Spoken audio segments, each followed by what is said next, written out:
Hello, Sarah Amonou avec vous du podcast Conscience et Transcendance et je vous espère au mieux. Aujourd'hui, on va parler du pouvoir du choix, de se choisir, prendre cette décision de se choisir. On va parler aussi de l'énergie derrière les mots et à quel point quand on utilise un mot à la place d'un autre, ça peut tout changer dans l'énergie et dans ce qu'on crée dans notre réalité. À quel point la puissance du choix, finalement, nos réalités est une succession de choix, renouvelés ou pas, mais ce sont des choix, qu'ils soient conscients ou inconscients, ce sont des choix. Donc plus je prends conscience de ce qui se joue en moi, depuis quel endroit je choisis, est-ce que je choisis depuis la peur, est-ce que je choisis depuis un espace où je me sens dans la joie ou dans la puissance, plus je prends conscience des espaces aussi depuis lesquels je réitère mes choix ou je fais de nouveaux choix, plus je peux créer une réalité en conscience. En fait, créer sa réalité en conscience, ça se joue dans des formes très subtiles parfois, dans les mots qu'on emploie. Donc c'est vraiment important par exemple, il faudrait que je fasse ça. C'est vraiment pas une énergie, quand on dit, j'ai envie de mettre quelque chose en place, il faudrait que je fasse ça. Alors il faudrait, c'est une énergie qui nous connecte à l'espace-temps du futur. Donc quand on est dans le « il faudrait », on est dans un futur qui est plus ou moins proche en fonction de l'énergie avec laquelle on le dit. Et en aucun cas, on choisit depuis le présent, finalement. Et quand on choisit depuis le présent, en fait, on active l'énergie, puisqu'on l'active au présent. Donc quand on dit « je choisis », déjà on parle au présent. Je choisis d'incarner ça dans ma vie, ou je choisis de me choisir aussi, ça peut être un choix très puissant, plutôt que de dire tout le temps oui aux autres et du coup de me dire non à moi. Alors ça ne veut pas dire qu'on ne peut pas dire oui aux autres, mais il faut que je me dise oui à moi, il faut que ce soit un oui pour moi, et ça peut être un oui pour les autres. Mais on a tellement eu tendance à taire ce qui était juste en soi, dans sa vérité, dans sa justesse, dans ce qui nous met en joie aussi. On se rend presque on s'utilise de manière sacrificielle parfois. Je sais que les mots sont forts, mais c'est vraiment pour prendre conscience de certains conditionnements qui là nous entravent vraiment à vivre plus de joie, plus de légèreté, parce qu'on croit que entrer en relation avec l'autre, c'est se sacrifier. C'est tuer une part de soi pour apporter quelque chose à l'autre. Mais en aucun cas, c'est ça. Et qu'est-ce qu'on montre aux enfants ? Quand je dis aux enfants, c'est ses propres enfants, mais qu'est-ce qu'on montre à la génération à venir, en fait ? Qu'il faut taire cette part de soi alors qu'elle nous maintient en vie, c'est ce qui nous fait nous sentir vivants, c'est ce qui nous permet de nous sentir en joie et de suivre justement ce mouvement de joie. Ça ne veut pas dire que la vie ne nous amènera pas à certaines contraintes. Et encore, la contrainte, c'est toujours ma manière de percevoir une situation. Je la mets dans la case contrainte, je peux aussi la mettre dans la case qu'est-ce qu'elle a à m'apporter, enseignement. Je peux la mettre dans la case enseignement, je peux la mettre dans une case jeu, c'est-à-dire que la même situation, je peux la vivre avec une vibe, soit en me disant oh là putain ça va être une contrainte, ouais non c'est chaud, enfin j'ai pas du tout envie de vivre ça, c'est ok, on a tous ça, hein. Le but c'est pas de blâmer l'humain, bien au contraire c'est de co-créer depuis l'humain que nous sommes. Donc c'est vraiment important de prendre conscience de la manière dont on agit, avec soi, depuis quel espace on agit et est-ce qu'on se choisit réellement au quotidien. Et donc une même situation, admettons, il faut que je fasse la vaisselle, comment je peux le faire d'une manière ludique, c'est-à-dire à moitié en chantant, à moitié en dansant, quel est l'enseignement, parce que chaque petite chose a un enseignement à nous apporter. Les enseignements, c'est pas que les grands bouleversements de vie, chaque petite chose a un présent à nous apporter. Ou alors comment je peux faire la chose en conscience, c'est-à-dire je suis vraiment présent quand je le fais. Et à quel point on n'a pas l'impression de... En fait, plus je me sens séparée de la tâche que je vais faire, plus je le vis dans la contrainte. Mais plus je vis la tâche que je fais, je vis la chose que je fais, moins je suis dans la contrainte, plus je suis dans l'espace du présent et plus je suis dans l'accueil de ce que je vis à l'instant. Donc c'est vraiment une perception, la perception de l'événement ou de la situation qui va générer soit de la frustration, soit de la joie, soit du jeu. Donc voilà, c'est une invitation à prendre conscience depuis quel espace en nous on agit, si c'est depuis l'espace de la contrainte. Je parle d'espace parce qu'en fait on n'est que des espaces, on est un espace de champ des possibles qui a été conditionné pour limiter le champ de l'expérience, mais c'est à nous quelque part de jouer avec ces conditionnements et ces racines, ces croyances racines pour moduler moduler, modifier notre réalité. On est un peu comme un meuble en kit Ikea en fait. Il y a plein de pièces. S'il y a des pièces en trop, s'il y a des pièces qu'on veut remplacer, c'est tout à fait possible. On a le pouvoir finalement d'aller modifier les croyances qui prennent racine dans notre inconscient et qui nous font projeter une certaine réalité. Simplement, il y a à se dire que c'est possible. Parce que c'est vrai que notre société nous pousse à croire que nous sommes tels que nous sommes et que nous ne pourrons jamais changer, mais c'est totalement faux.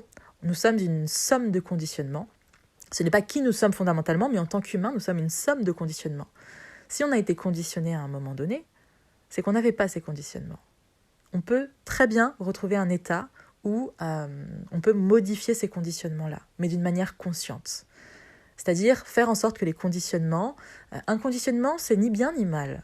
Mais c'est est-ce que là, ça entrave mon évolution ou est-ce que ça me permet d'avancer ? Exemple, je pense qu'il faut travailler à la sueur de son front, que l'argent me parvient de manière compliquée, qu'il faut presque se sacrifier, il faut que mon corps physique en souffre, il faut que je sois dans une forme d'esclavagisme, de stress permanent ou de dur labeur, voilà, de ressentir que le travail doit être dur pour gagner mon pain, mon argent. Ça, c'est un exemple de conditionnement des générations d'avant. Et du coup, est-ce que c'est un conditionnement qui me permet de vivre une forme d'abondance, de vivre une forme de légèreté avec l'argent ? Je ne crois pas. Donc, comment est-ce que je peux modifier ce conditionnement ? Eh bien, je choisis maintenant fermement, je suis en lien direct avec mon inconscient, mon subconscient, je choisis maintenant fermement de supprimer cette croyance. Et à la place, je choisis maintenant à 100% d'intégrer la nouvelle croyance que l'argent me vient avec facilité. L'argent me vient... l'argent peut venir aussi sans effort. Quand on est aligné à ce qu'on fait, on est aligné avec ce qu'on fait, il n'y a pas besoin d'effort en fait. Il y a juste besoin d'être aligné et que nos gestes correspondent à la vision qu'on veut incarner, à la vision qu'on veut matérialiser. Donc, il n'y a pas cette notion forcément d'effort.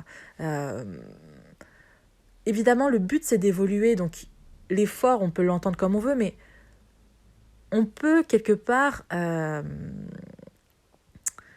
désidentifier on peut retirer quelque part à cette croyance autour de l'argent le fait qu'il faille absolument faire des efforts incommensurables et que l'argent vient proportionnellement à l'effort, par exemple, physique qu'on fait.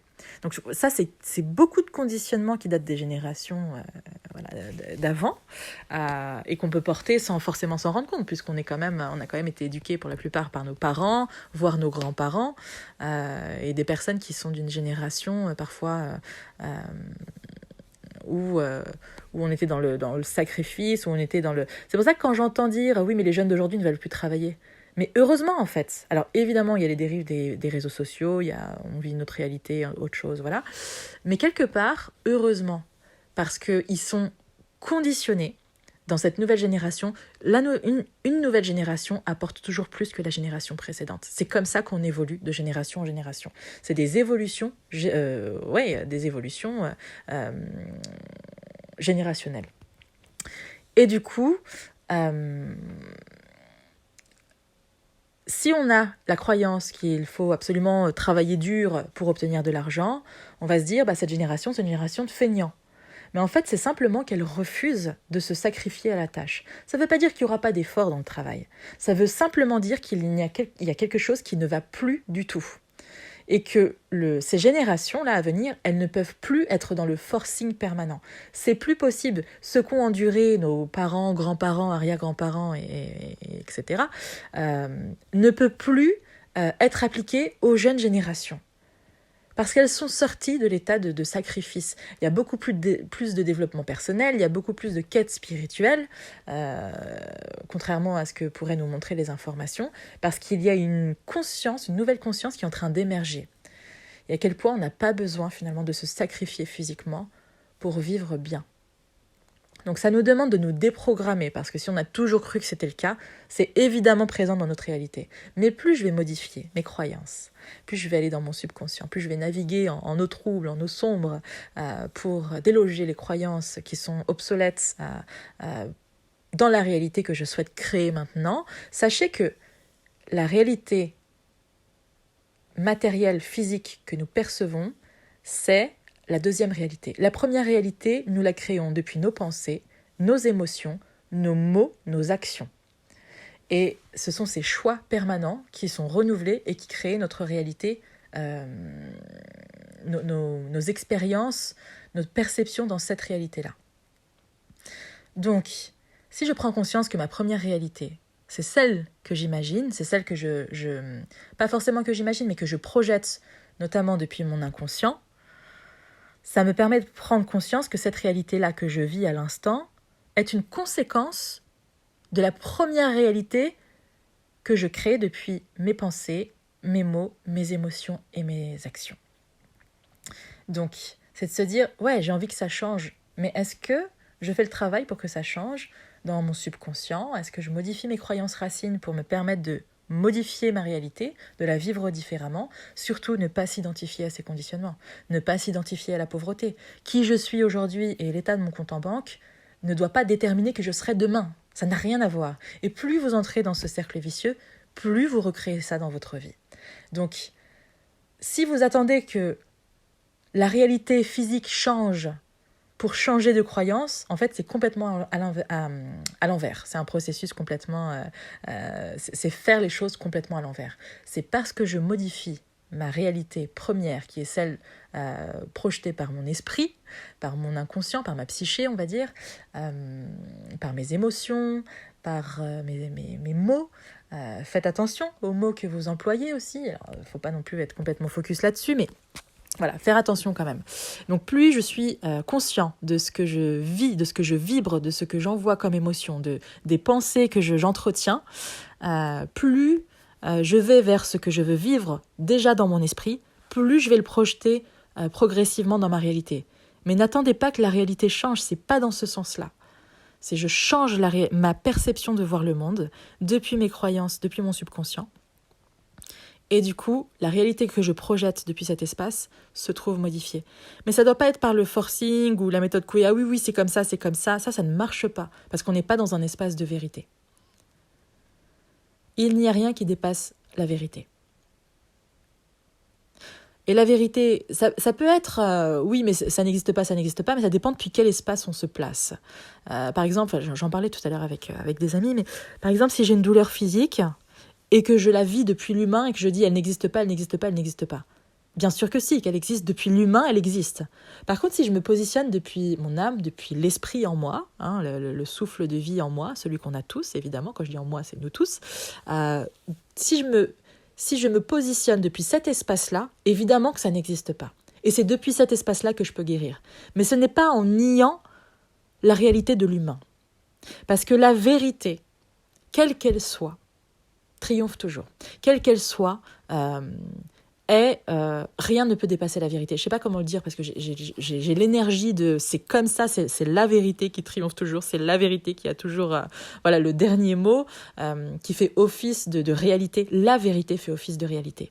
Donc quand je me positionne, si j'ai mal quelque part et je me positionne depuis l'humain et que je dis non mais ça n'existe pas, je vais être positif, ça, je ne suis absolument pas dans ma vérité. C'est pour ça que j'ai fait un épisode aussi, être positif, positivité vs vérité. Parce que rien ne remplace la vérité. Être positif sur quelque chose qui est là et masquer la vérité, ça n'est pas de la positivité. C'est masquer la vérité. Par contre, si je me positionne dans cet espace en moi où tout est possible, où le champ des possibles est ouvert en permanence, depuis l'esprit en moi, si j'arrive à me positionner depuis cet espace et à dire évidemment que ça n'existe pas, on est dans une forme de vérité aussi. Tout dépend de l'espace en moi depuis lequel je me positionne, depuis lequel je me place. C'est vraiment subtil, mais plus vous allez l'expérimenter, plus vous allez voir, oui, mais c'est évident en fait, c'est évident. Moi, mon but, c'est que ça devienne une évidence pour vous, que vous viviez de plus en plus dans une forme de conscience. En tout cas, c'est mon souhait personnel au quotidien, de le faire pour moi, et aussi d'amener justement ce regard-là, de proposer ce regard-là, d'être une invitation à plus de conscience dans le monde. Donc voilà, il y a vraiment cette dimension de faire les choix en conscience, et plus je suis dans une forme de conscience, plus j'ai conscience de tout ce qui se joue autour de moi, les jeux relationnels. Il y a des personnes plus vous allez évoluer. Il y a des personnes, vous n'aurez plus envie de les voir. Mais c'est normal. Il n'y a pas à s'en vouloir. On est en perpétuelle évolution. On est l'évolution elle-même. Donc, il y a des moments où on n'entre plus en résonance. Tout est une question de fréquence, de vibration. Quand on n'est plus sur la même longueur d'onde qu'une personne, eh bien, nos chemins se séparent. Et si j'entre en résistance avec ça, la vie va faire en sorte de nous séparer. Donc, autant accueillir ce qui demande à se terminer, parce que chaque chose qui se termine nous amène à une chose qui s'ouvre, à une possibilité. Donc il y a vraiment c'est vraiment une invitation à se laisser évoluer, parce que les personnes que nous fréquentons ont une énorme incidence, en tout cas régulièrement, ont une énorme incidence sur notre évolution. On finit par devenir une partie d'elles, elles finissent par devenir une partie de nous. Et si avec ces personnes-là, je n'ai pas cette sensation d'ouverture, de champ des possibles, d'aller toujours plus loin ensemble, eh bien moi, à un moment donné, ça va me limiter. J'ai envie de connecter avec des personnes qui sont dans leur espace de tous les possibles. J'ai envie de connecter à ça quand je connecte avec quelqu'un. Ça ne veut pas dire qu'il faut faire abstraction de tout le monde, ne plus voir sa famille et tout ça. Il y a à espacer les moments où on se voit. Parce que ce qui va primer maintenant, c'est que je sois dans une énergie qui me fait du bien à moi. Plus je vais être dans une énergie qui me fait du bien, plus je vais me choisir et choisir des expériences qui m'apportent vraiment, qui me font me sentir vivante, plus je vais être un modèle d'amour de soi pour les autres. Le but, c'est pas qu'on soit dépendants les uns des autres. Évidemment qu'on a toujours besoin de quelqu'un à un moment donné, et c'est ok, on est là pour ça, pour expérimenter ça.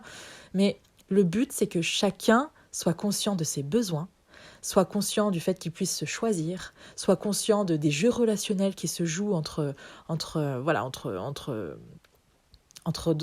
avec d'autres personnes, on va dire. C'est cette conscience qui quelque part s'installe dans tous les domaines. On a conscience de tout, des énergies, des choses qui nous sont cachées, on a conscience de ce qui nous est d'une personne et de sa réelle intention. Vous savez, des fois, il y a des personnes qui vous parlent de quelque chose et l'intention, elle est complètement différente. Et l'énergie est toujours juste. Les mots qu'on emploie, pas toujours. Mais l'énergie contenue dans les mots, on va dire que c'est la source de ce qu'on veut dire. Mais parfois, on veut travestir ce qu'on veut dire. Donc, les mots prennent une autre tournure. Ça nous arrive à tous dans certaines situations. Il y a des moments où on n'est pas entièrement conscient de ce qu'on vit. Et le but, c'est pas de se dire « mais c'est de ma faute » ou non, on est hors espace culpabilité. Le but, c'est de prendre conscience. La culpabilité, elle empêche de prendre conscience parce qu'elle nous maintient dans un espace où on est trop petit, où on se flagelle en permanence. Franchement, ça n'apporte pas. Vraiment, ça n'apporte pas. Le but, c'est de prendre conscience des choses. Ok, ça marche. Là, j'aurais pu faire différemment. J'ai envie et je choisis de faire différemment. C'est pas « il faudrait que ». C'est « je choisis là maintenant » et je m'engage dans l'énergie. Je choisis, ça veut dire l'énergie est déjà là pour que ce soit fait. Il faudrait que, on est toujours dans quelque chose de futur, et du coup on attire toujours une énergie qui sera dans le futur, donc qui n'arrivera jamais au présent. Donc vraiment ce qu'on va vibrer, les mots qu'on va choisir vont avoir un impact, une incidence incroyable. Et voyez la différence entre il faudrait que, ressentez l'énergie, il faudrait que, c'est hyper barbant, c'est hyper lourd. On est vraiment dans la contrainte, encore une fois on est dans l'énergie de la contrainte, on est dans un espace restreint. Et je remercie toutes les personnes qui m'inspirent au quotidien pour faire ces épisodes parce qu'elles inspirent le monde entier. Et elles s'expriment à travers moi et elles inspirent le monde entier par ce qu'elles apportent. Et on va en venir à un autre sujet aussi qui est assez intéressant. Mais bon, voilà. Et donc, ressentez la différence entre le « je choisis » et « il faudrait que je ». Le « je choisis », c'est spontané, c'est ici et maintenant, et l'énergie est déjà en place. Le « il faudrait que », on est séparé de l'expérience. On est séparé de ce qu'on dit. Je choisis, on devient ce qu'on dit. C'est très différent dans l'énergie. Faites des expériences comme ça avec des formulations et choisissez ce qui est plus léger pour vous. Vous allez voir que plus vos mots vont être légers, plus les mots que vous allez employer vont être légers, plus votre réalité va devenir légère. Parce qu'elle va porter les teintes de vos mots, de ce que vous mettez derrière les mots, de votre perception du monde finalement. Oui, donc j'avais... alors le mercredi matin, je vais marcher avec les copines. D'ailleurs, je vous embrasse très très fort. Et on a toujours des sujets mais hyper intéressants. Enfin, vraiment passionnants. Vraiment passionnants. Et donc, on parlait de toute de ces politiciens qui, bon, quelque part, viennent jouer un jeu aussi, hein, le rôle de l'incarnation. Leur âme a choisi d'expérimenter ça. Et quelque part, on n'a pas à juger le choix d'âme d'expérimenter les choses. Euh, alors, on peut se dire qu'on subit les choses si on met comme étant quelque part si on a une perception de la politique, en tout cas de la politique comme étant le plus haut degré d'accomplissement, comme étant quand la politique changera, bah, tout pourra changer. En fait, on est complètement séparé de notre propre expérience. C'est-à-dire on est dans une forme d'attentisme et de passivité. Mais si je dis que, voilà, moi j'ai tout en moi pour créer la réalité que je souhaite, et je me choisis, et je sais que c'est moi qui vais changer les choses, dans ma manière de voir le monde. Plus je suis dans l'attente qu'il se passe quelque chose au niveau voilà, politique, moins je suis en train de vivre vraiment ma vie dans ma puissance. Parce que j'attends que ça se passe depuis quelqu'un d'autre. Mais ma perception m'appartient. Et c'est depuis cette perception-là que je change mon monde à moi. Et plus je vais changer mon monde parce que je vais, on va dire, prendre conscience de tellement de choses dans ma vie, que je ne pourrai plus accuser la politique parce que, enfin, les politiciens parce qu'ils sont véreux. Et oui, évidemment qu'il y a une réalité qui est celle-là. Mais quelque part, si on vivait tout le temps dans un paradis artificiel et que tout allait bien, est-ce qu'on prendrait conscience des choses? Est-ce qu'il y aurait un chemin? En fait, cette politique aussi, elle nous permet de nous dire il y a quelque chose qui ne va pas. Et ce quelque chose qui ne va pas va être initiateur d'une quête de conscience, de se dire non mais il faut changer les choses. Évidemment, il faut changer les choses. Et c'est dans cette dynamique-là, donc je change les choses, je choisis de changer les choses, que ma perception du monde va complètement changer. Et je vais inspirer d'autres personnes avec moi. Si on attend que le changement se passe se passe à l'extérieur pour changer notre réalité intérieure, il ne se passera jamais rien. On est dans une forme, une illusion projetée de quelque chose qui se passera dans un futur. Donc quand je vibre quelque chose qui se passe dans le futur, je reçois l'énergie quelque chose qui se passe dans le futur. Mais le futur, ce n'est jamais le présent.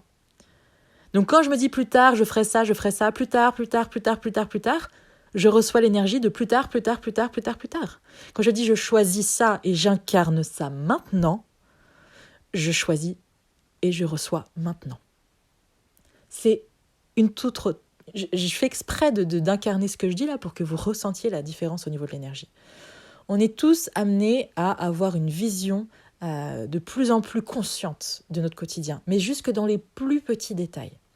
C'est-à-dire ça peut se passer par une forme de télépathie. Je sens que là, il y a quelqu'un qui pense à moi. Moi, très souvent, même si c'est des personnes que je n'ai pas accompagnées depuis longtemps, quand je les ai en tête, c'est que je sais qu'elles pensent à moi et qu'elles vont bientôt prendre rendez-vous. Elles pensent à moi pour une séance, quand j'entends bien, et qu'elles vont bientôt prendre rendez-vous. Et parfois, je ne les ai pas vues depuis 2-3 ans. Mais je sais que ça ne va pas tarder. On va entrer en contact. Parce qu'il y a déjà une partie d'elle qui dit « Ah, pense-y, et en fait, je sens que le process est en train de se faire, et à un moment donné, je vais recevoir un message. » Ça, c'est une chose à laquelle on a tous accès. C'est juste qu'il y a à devenir de plus en plus cette conscience qui s'observe à travers l'humain aussi, qui expérimente. Et plus on est conscient de ce qui se joue, plus on attire la conscience plus on devient la conscience dans d'autres domaines. Et en fait, ça s'étend à tous les domaines de notre vie à un moment. Parfois, on se dit, mais comment je peux conjuguer la vie du quotidien avec cet espace de conscience ? Et si je commençais à vivre mon quotidien en conscience ? C'est parce qu'on a une forme de séparation en se disant que le travail, c'est routinier, c'est mal. Et puis la conscience, c'est bien parce qu'au moment où on est dans un espace hyper élevé, En fait, c'est cette dichotomie même, c'est cette dualité même qui nous empêche d'exprimer d'exprimer et d'expérimenter plus de conscience au quotidien. Je ne sais pas si c'est clair ce que je dis, parce que des fois on me dit mais comment mettre ça en place, comment mettre ça au quotidien, enfin mon travail il me permet pas ça, mais si tu fais les choses en étant présent à toi, enfin déjà c'est, j'ai envie de dire c'est 100% du truc quoi. Il y a juste à être présent à ce que tu fais, à être là quand tu le fais. Et plus tu es là quand tu le fais, plus tu as une perception de ce que tu faisais avant qui était complètement réduite. Mais comme tu as des nouvelles lunettes hyper conscientes, on va dire ça comme ça, pour imager, en fait, tu t'aperçois qu'il y a plein de choses auxquelles tu n'avais pas pensé, où ça devient comme un univers complètement différent. Parce que tu le vis à partir d'un autre espace de conscience. Donc l'expérience est complètement différente. Donc voilà, plutôt que de te dire « ouais, mais mon travail, ceci, cela », mais depuis quel espace tu vis ton travail ? C'est ça qui est intéressant aussi. Depuis quel espace tu vis ton travail ? Et qu'est-ce que ça t'apporterait si tu le vivais dans un espace avec plus de conscience et avec plus de joie et avec plus de jeu ? Parce que c'est vrai que dans cette société très adulte, on oublie un peu la joie de l'enfant. On oublie que tout peut être plus ludique. Je vous dis pas de ramener un bac à sable au bureau. C'est pas ça l'idée, mais de vivre les choses. Comment ? Alors, posez vos questions parce qu'elles ouvrent un champ vibratoire extraordinaire. N'attendez pas de réponse, mais posez les questions pour juste obtenir l'énergie en réponse. L'énergie ou la marche à suivre. Comment vivre mon travail avec plus de joie, plus de légèreté. Et vous allez voir qu'il y a des choses qui vont changer progressivement. Ça peut être le jour même. Juste lâchez votre réponse, lâchez votre question. N'y pensez plus, lâchez prise. Parce que si vous la gardez, vous ne l'envoyez pas vraiment. Et quand on l'envoie, c'est vraiment cette foi de savoir que ça nous parvient instantanément qui fait que ça nous parvient instantanément. Et plus je garde ma question, plus je suis dans l'attente de la réponse, et moins ça me parvient. Parce que je ne l'ai pas vraiment envoyée et je n'ai pas confiance du fait que la réponse soit déjà là, en fait. Donc ça nous demande beaucoup de lâcher prise. Dans les lois universelles de manifestation, la loi d'attraction, c'est pareil. Le but, c'est pas d'être accroché à ce que l'on souhaite, c'est de ressentir que c'est déjà là. Il y a un espace. Si on parle du champ quantique où on a affaire à on a la possibilité de prendre tel chemin, qui correspond à un espace-temps, à une vibration différente, s'il y a le champ des possibles qui se présente à vous, c'est-à-dire une même situation qui peut être vécue de 100 manières différentes. Mais quelle manière allez-vous choisir ? Est-ce que vous allez prendre la plus down dans la contrainte, dans le subir, la victimisation, donc dans la « je n'ai pas conscience que c'est moi qui crée l'expérience », ou alors dans la joie de me dire « oh putain, j'ai créé ça, mais c'est marrant quand même, avec cette hauteur, ça peut devenir drôle en fait ». Donc c'est une manière de modifier ses perceptions, une invitation à modifier ses perceptions.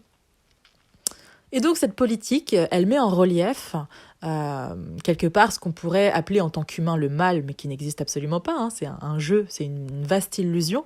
Rien n'est séparé de quoi que ce soit. Et du coup, s'il n'y avait pas de choses dites mal, on n'aurait pas la valeur de ce qu'est la joie, le bien, entre guillemets. Quand je dis le bien, c'est plutôt des expériences qui vont être agréables. C'est pas bien ou mal, mais c'est des expériences qui vont nous être agréables. Et parce que si tout était neutre, s'il n'y avait pas de nuances, si rien n'était en relief, en fait, le mal nous permet de mettre en relief le bien. Entre guillemets, si on parle d'une vision très humaine, parce que l'âme ne voit pas ça ne voit pas la dualité. Mais si on voit, si le mal existe, il peut mettre en relief le bien. Et c'est parce que le mal existe qu'il met en relief. Finalement, le mal est parfois ce qu'il y a de mieux. Je m'explique, c'est pas dans le sens où il faut cultiver le mal, il faut cultiver... Non, on est encore dans un espace de dualité, mais c'est grâce à cette teinte sombre qu'on peut prendre conscience de notre lumière, de la conscience elle-même, de la conscience qui expérimente. C'est grâce au mal qu'on peut choisir le bien. C'est grâce au mal qu'on a le pouvoir de choisir. Parce que si tout était parfait, on ne choisirait rien. On ne deviendrait pas la conscience qui s'expérimente elle-même et qui prend conscience que c'est la conscience. Et à quel point le mal n'est pas mal. C'est simplement un relief de ce qu'il y a de meilleur en nous. Ça nous permet de mettre en relief ce qu'il y a de meilleur en nous. C'est comme si le mal nous permettait de mouler le meilleur en nous. Je ne sais pas comment dire, mais c'est comme un moule, comme si le mal était un contenant, un moule. Le mal M-A-L, un contenant, une forme de moule. Et qu'à l'intérieur, on pouvait connectés au relief de notre lumière parce que le mal pouvait nous mouler quelque part. Je ne sais pas si c'est clair pour vous, mais il y a vraiment cette invitation à voir ce yin et ce yang. En fait, ils se mettent en relief l'un l'autre et c'est des jeux de lumière.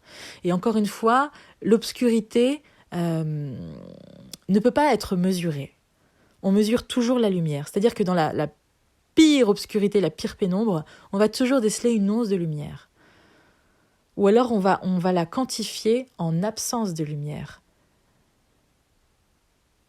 Et c'est une invitation à sortir de cette dualité bien-mal. À la fois, elle est présente et on en a besoin parce que c'est ce qu'on vient incarner. L'illusion de la séparation, c'est on vient jouer un jeu, on vient jouer un rôle. Et ça nous permet de vivre une certaine intensité, en fait. Si on était tout le temps dans la joie, on n'aurait pas conscience de la joie, puisque ce serait un état d'être.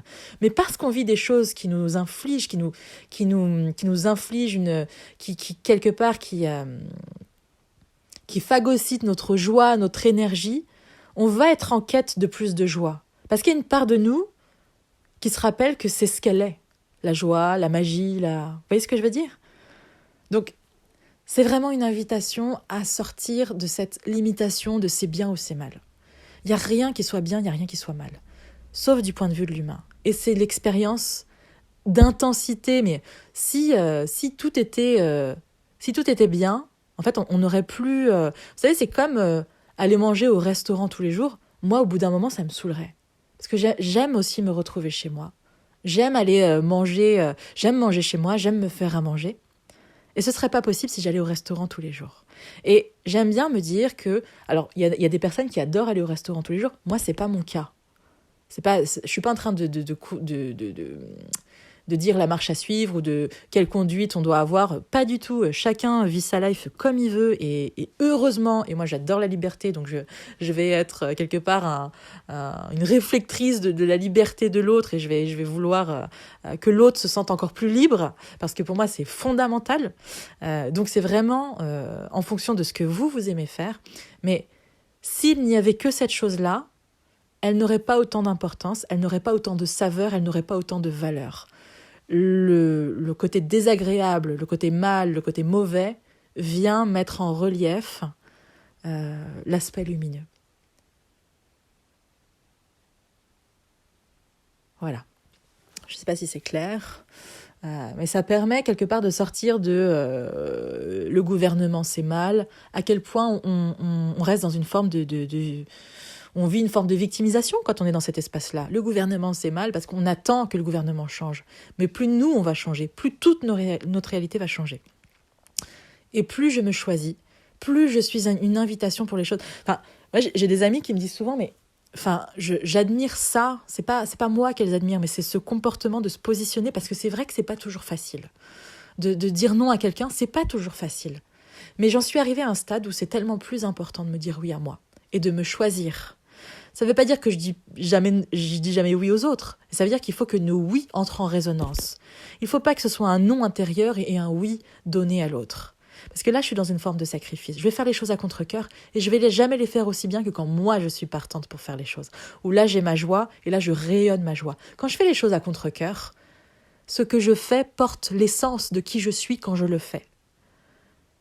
Et ça n'aura pas le même impact.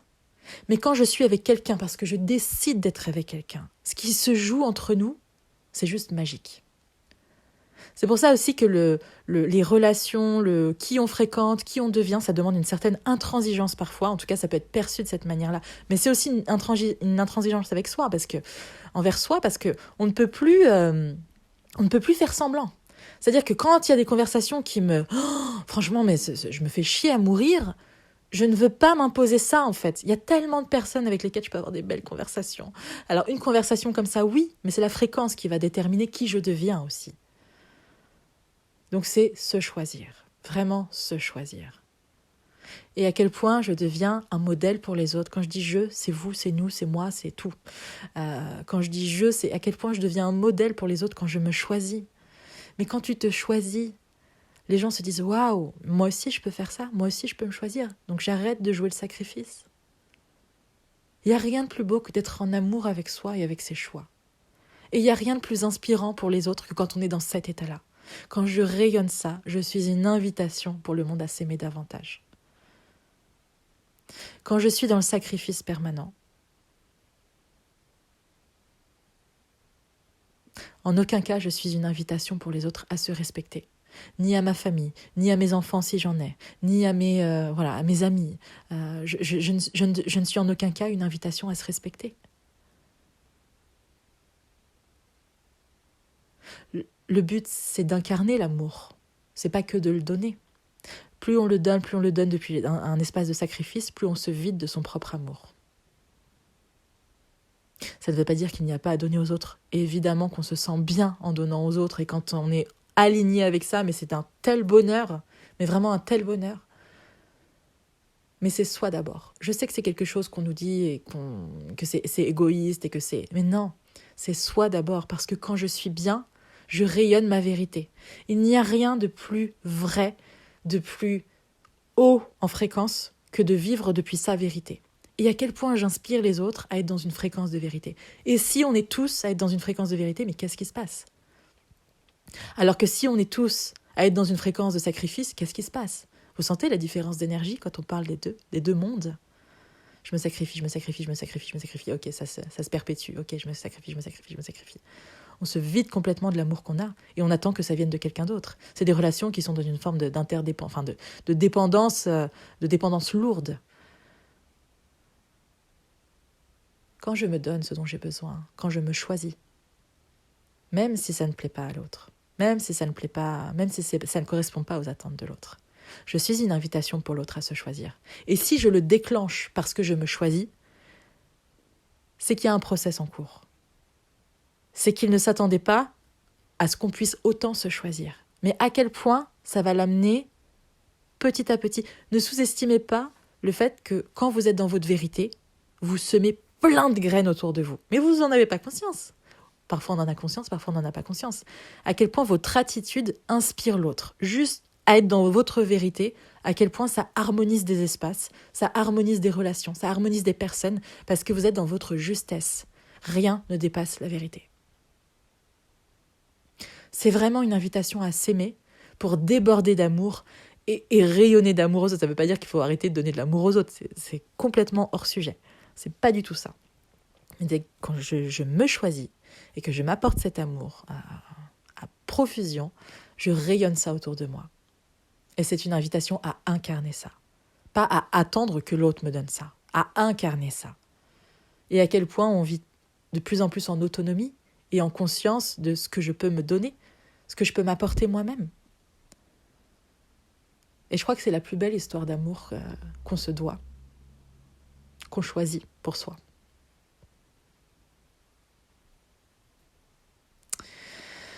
Est-ce qu'il y avait d'autres choses là qui venaient ?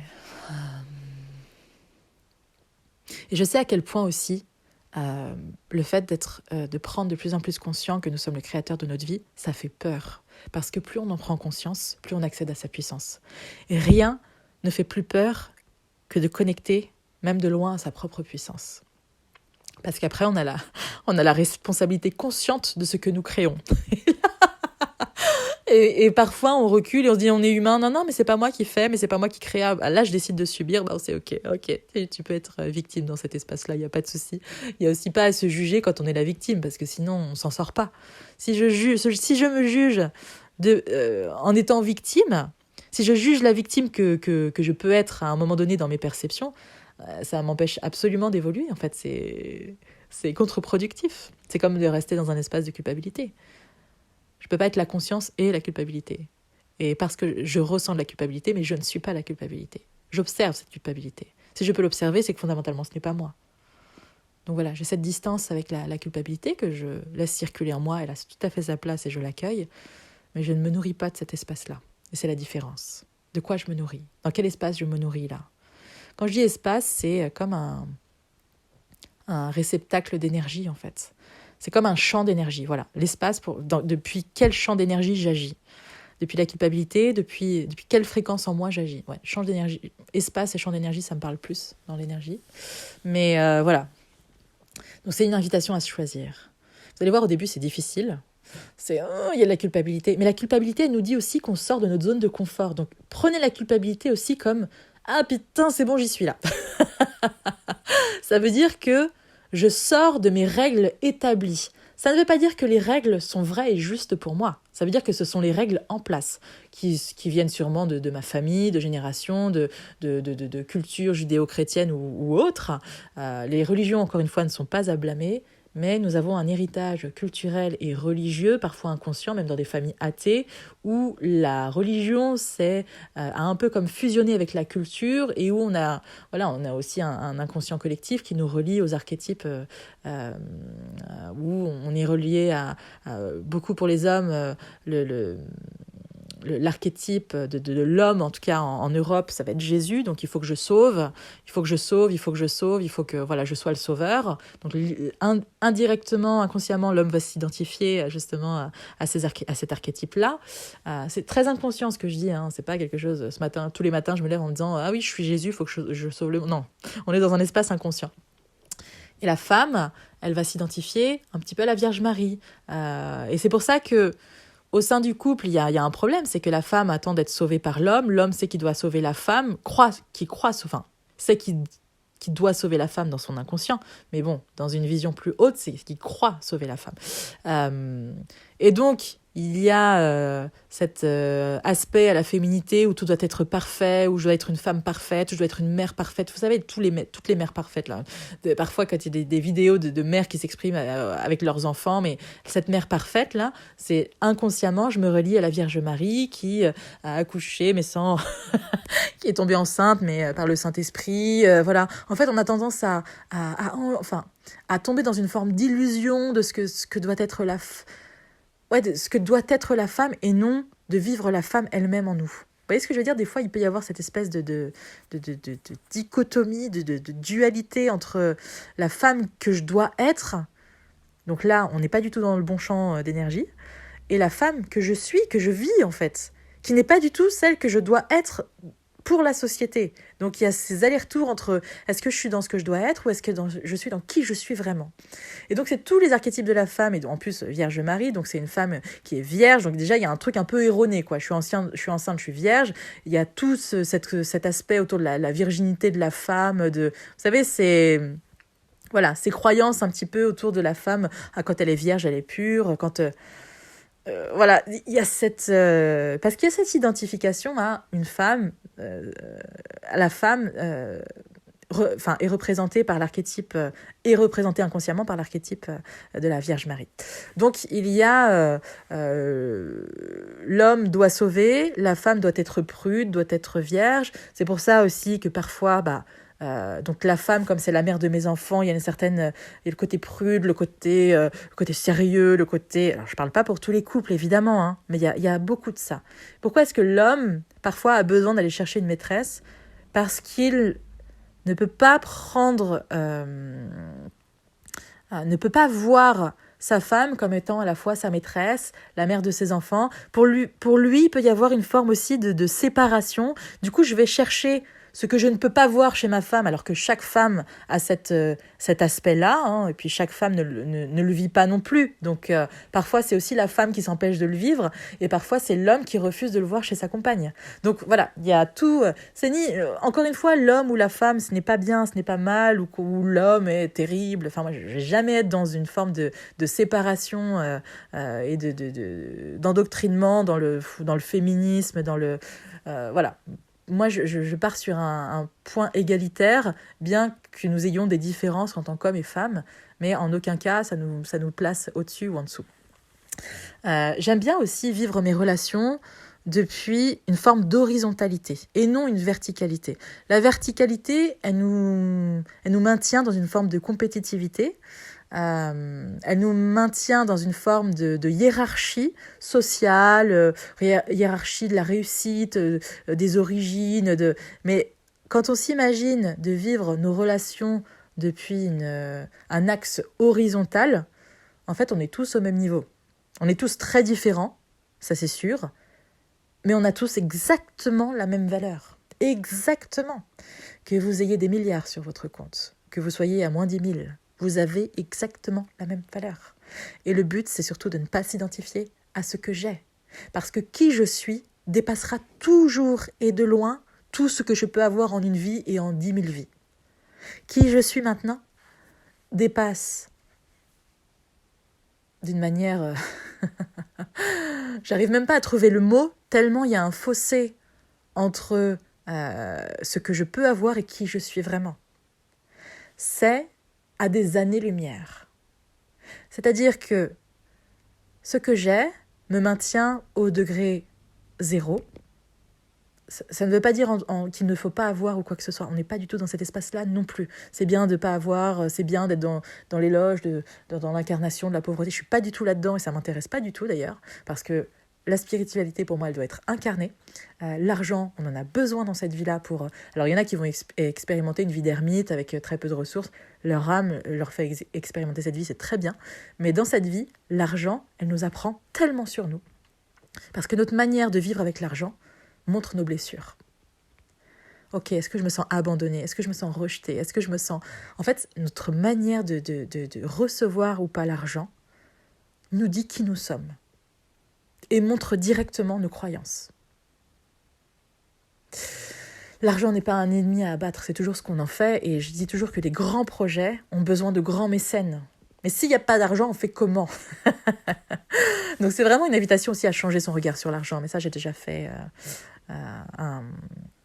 J'ai déjà présenté un épisode dessus, mais voilà. Je ne sais plus où j'en étais juste avant. Je disais quoi Ah oui, alors, si ce que j'ai me met à l'échelle 0, qui je suis ne peut pas être mesuré. Donc on va sur un espace qui est en permanence infini, infini, infini, infini. Vous arrivez à 100, infini, infini. On arrive à 200, on arrive à 1.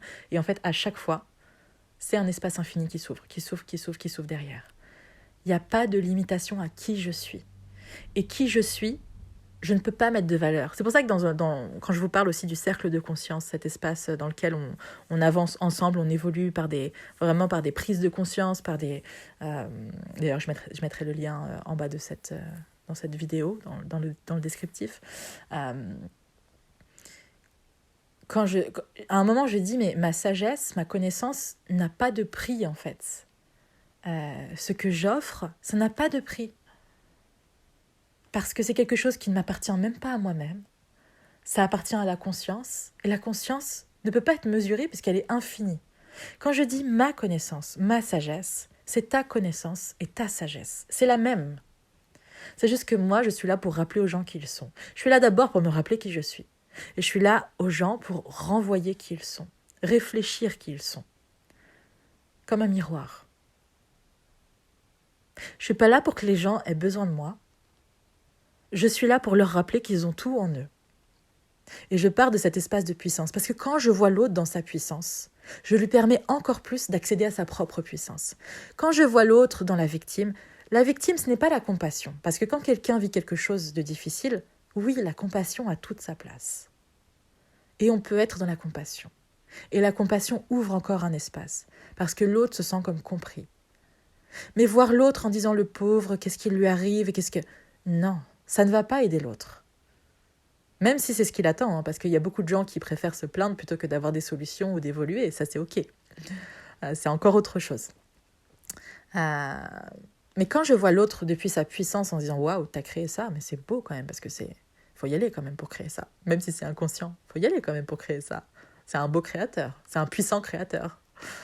Et quand on est dans cet espace-là, on renvoie la personne à son espace de puissance.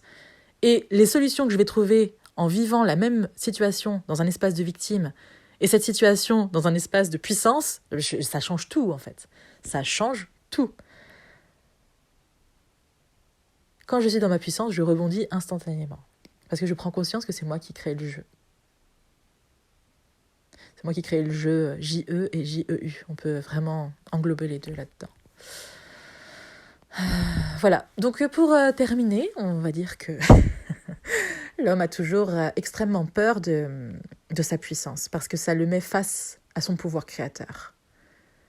Et le pouvoir est beaucoup, beaucoup, beaucoup plus flippant. C'est pour ça que quand il y en a qui parlent des politiciens, du fait d'être président, en fait, c'est hyper flippant d'avoir ce pouvoir-là. Même si pour moi, ce n'est pas vraiment eux qui dirigent et qui sont, voilà, ils sont plutôt dirigés, même si ça n'est pas perceptible. Mais c'est hyper flippant, en fait, d'être au pouvoir. Être au pouvoir en politique, c'est comme un aperçu de son propre pouvoir, finalement. Même s'ils peuvent rien vraiment, mais bon, voilà, il y a vraiment cette... ils peuvent rien, et ils peuvent tout, parce qu'à la fois, ils ont décidé de jouer ce rôle. Mais, et à la fois, ils ont décidé de jouer un rôle où ils sont représentés comme étant un membre... un représentant du pouvoir, et finalement, ce n'est pas eux qui prennent vraiment les décisions. Ils sont à obéir à d'autres instances, on va dire. Mais voilà, ça aussi, c'est un jeu, en fait. Ça aussi, c'est un jeu. Je veux dire, moi, je suis consciente, en tout cas, je ne suis pas consciente de tout, mais je suis consciente de ce qui se joue, de ce qui n'est pas dit, beaucoup. D'ailleurs, si on utilise sa boussole, si on écoute sa boussole intérieure, on sent ce qui est juste ou pas. Et parfois, ce qui est juste, c'est ce qui va à l'encontre complètement du courant en place. Ça va complètement à contre-courant. Mais si c'est juste pour moi, alors c'est juste pour le monde. Si moi je le fais parce que c'est juste pour moi, ça devient juste pour le monde. Et c'est une invitation pour le monde à entrer dans sa justesse. Même si tout le monde va à contre-courant de ça. Alors faut pas le faire... Je parle pas de le faire dans un espace de rébellion. Ah bah tiens, les autres font ça, moi je vais faire ça. Non, c'est juste pour moi. Et même si ça va à contre-courant de la majorité, je le fais quand même. Parce que j'incarne qui je suis et je me choisis à chaque instant. Et quand je me choisis, le monde se choisit. Il n'y a qu'une seule et même conscience qui vient expérimenter depuis l'incarnation humaine. Mais au-delà de l'humain, nous sommes une seule et même conscience. Quand je prends conscience que je suis tout, qui est-ce que je regarde en face de moi, si ce n'est une autre part de moi ?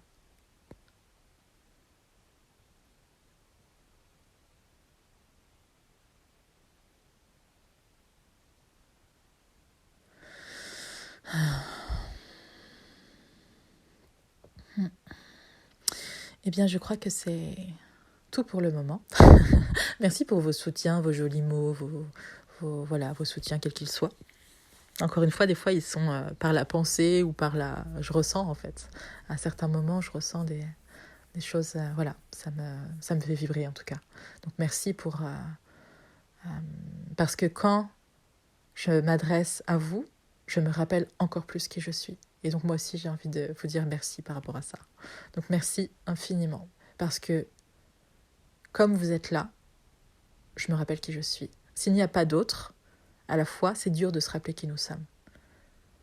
Mais parce que je vous vois dans votre puissance aussi, quand j'accompagne les personnes, je vous vois dans votre puissance. Je ne suis pas là pour vous dire « Attends, je vais t'aider, je vais te sauver ». Non, je sais que c'est dur ce que tu vis.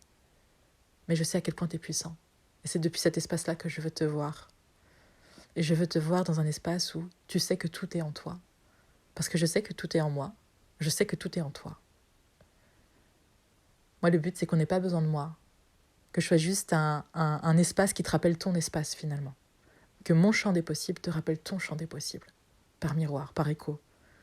Parce que finalement, on est là, une seule et même conscience. Parce que tu es moi et que je suis toi. Voilà, je crois que c'est un des épisodes qui m'émeut le plus. Je ne sais pas ce qui se passe là, mais waouh, je sens qu'on entre dans un autre espace. Donc je vous remercie infiniment, mais vraiment infiniment, parce que ça me touche beaucoup. Et je vous embrasse très très fort et je vous dis à bientôt pour un prochain épisode. Et c'est tellement, tellement, tellement bon de partager ça avec vous. Mais vraiment, merci.